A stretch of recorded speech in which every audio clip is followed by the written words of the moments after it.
सामारे भरसां कामरान भुरगड़ीअ जे क़त्ल जे इल्ज़ाम हेठ आयल धुर पारां पुलिस ऐं बासरनि जे ज़ुल्म ख़िलाफ़ एहतजाज कयो वियो।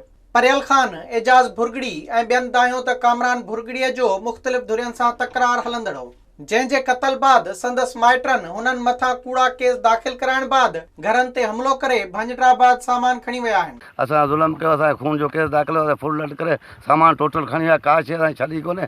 असां वयल आहे, असां इंसाफ़ कयो वञे ऐं इंक्वायरी कई वञे, जेको अॻियां झलियो वञे। संदन चवण हो त बासरनि संदन फसल लुणाए हारियुनि खे ॻोठां लॾाए नाइंसाफ़ी कई आहे, जंहिं ते पुलिस संदन दांह ॿुधण लाइ तयार न आहे। असांखे गुमराह कयो, असांजी फसल किरोड़ीअ जो नुक़सानु थियो आहे, हारी भई सभु असांखे लॾाए छॾिया आहिनि, टोटली फसल सभु चुंडाई विया आहिनि। असांखे 89 लख रुपए जो नुक़सानु थी वियो आहे, घर में कोशिशि छॾी कोन अथनि, पुलिस जी वर्दी पाए ऐं असांखे नुक़सानु ॾिनो वियो आहे हिननि। हुननि इख़्तियारनि खे अपील कई त वाक़िए जी अणधुरी जांच करे खेनि इंसाफ़ ऐं तहफ़ुज़ फराहम कयो वञे।